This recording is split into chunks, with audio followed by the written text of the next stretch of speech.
In the past few days, the BRICS have been making headlines, both as a group and through the actions of individual member nations. But you won't know it from watching Western mainstream media. There, these stories are either ignored or buried, so the public doesn't see how the global south and multipolarism are steadily advancing on the world stage. What we are witnessing isn't just politics, it's the rebalancing of global power. And it's happening right now.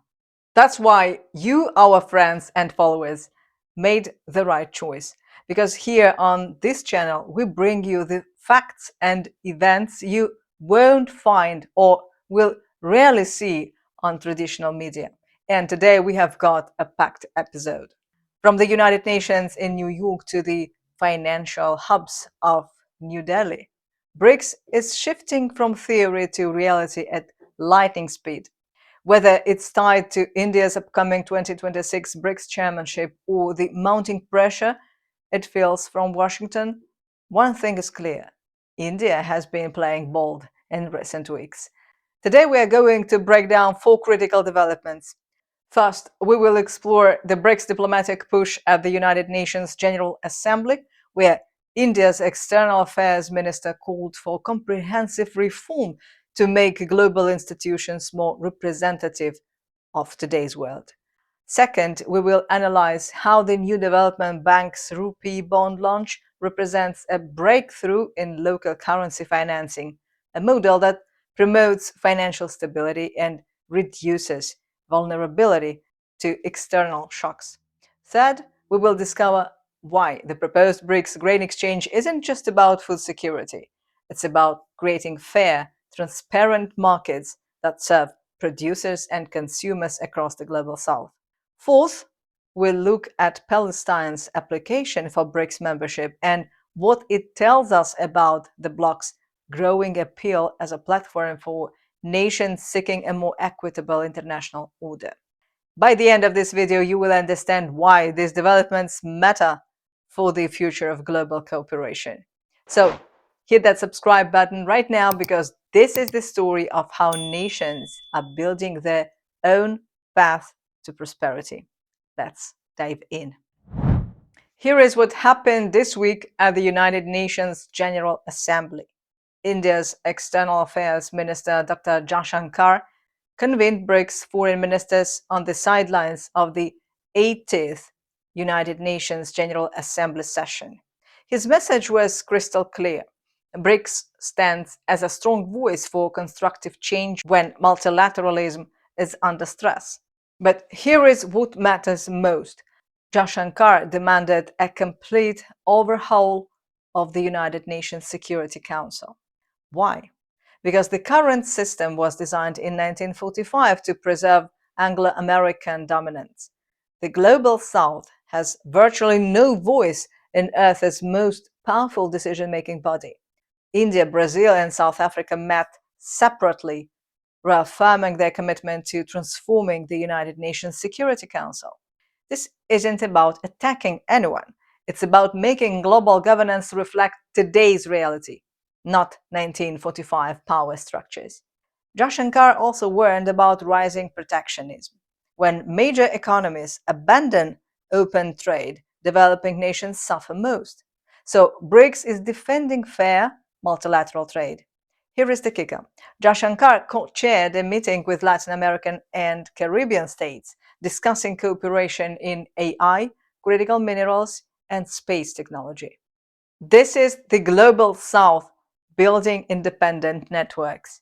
The goal, creating a truly multipolar system where all nations can thrive, not replacing the hegemony with another.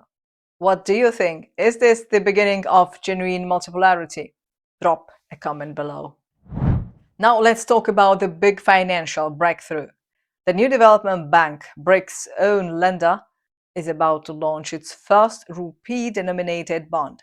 They are aiming to raise $400 to $500 million. Why this such a big deal? Because it's local currency financing. It's financial sovereignty in practice. When countries can borrow and lend in their own money, They're less exposed to shocks, less dependent on others, and more in control of their future. The NDB's 5-year plan is clear. By 2026, 30% of all its financing should be in members' own currencies. Since 2015, it's raised about $11 billion, already a third in yuan and rand.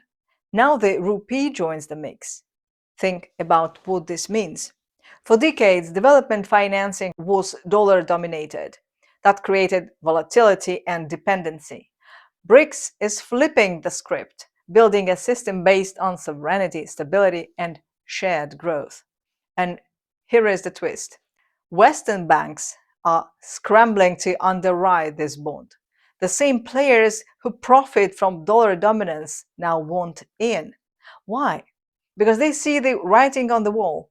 Finance always bet both sides. Even with the rupee at record lows under US pressure, analysts say demand will be strong. Investors know diversification builds resilience. Meanwhile, in New Delhi, Prime Minister Modi met Russia's Deputy Prime Minister. They talked grain, fertilizer, and a free trade agreement with the Eurasian Union. This is economic sovereignty in action. So, to our Indian followers, what does the rupee bond mean for your country? Let's talk about the BRICS grain exchange. This initiative was formally endorsed by the 2024 Kazan Declaration. The goal: develop a fair agricultural trading system. And now we are seeing concrete steps toward implementation. And again, India is leading the action. On September 25th, Prime Minister Modi met with Russian Deputy Prime Minister Dmitry Patrushev in New Delhi.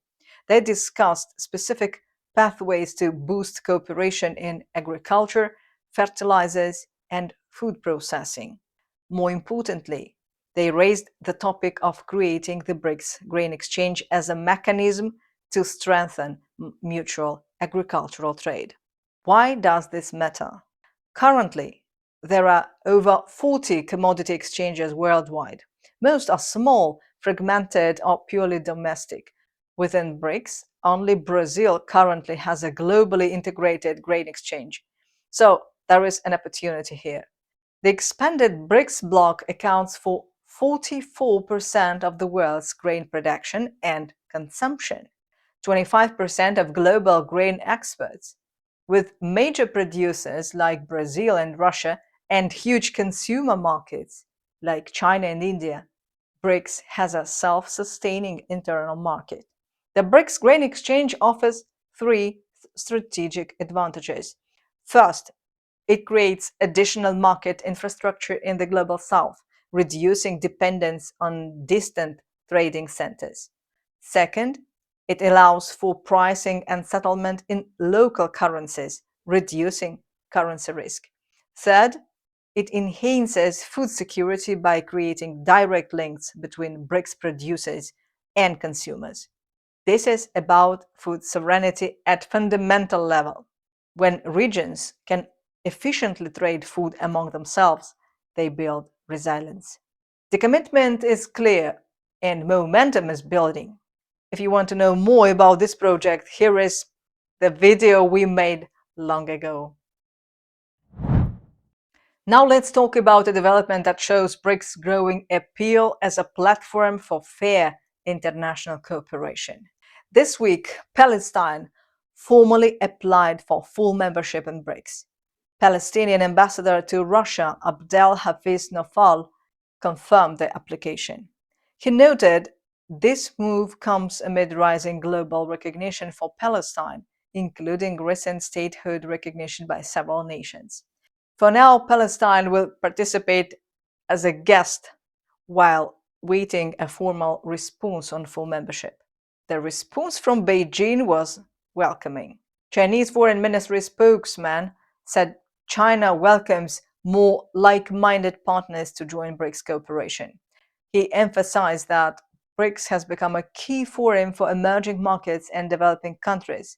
It serves as a source of strong momentum for multipolarity and greater democracy in international relations. And crucially, the platform is widely recognized by Global South countries. What does this tell us? It shows that BRICS is seen as a space where nations can pursue cooperation based on mutual respect and sovereign equality, not based on military alliances or spheres of interest, but based on the principle that all nations, regardless of size or power, deserve a voice in shaping the international order. Palestine's application is part of a bigger shift. Across the global south, nations want partnership, not patronage. They want sovereignty, development, and cooperation on their own terms. And BRICS, now spanning 4 continents, is emerging as that platform. This isn't anti anyone, it's pro sovereignty, pro development, pro cooperation. A multipolar world where power is shared and prosperity is built together. So, what do you think? Does Palestine's move mark a turning point? And could the grain exchange really weaken Western control over food systems? Tell me in the comments. History is moving fast. Financial sovereignty, food sovereignty, political reform. Momentum is building nation by nation. Subscribe, share, and stay tuned. Thanks for watching.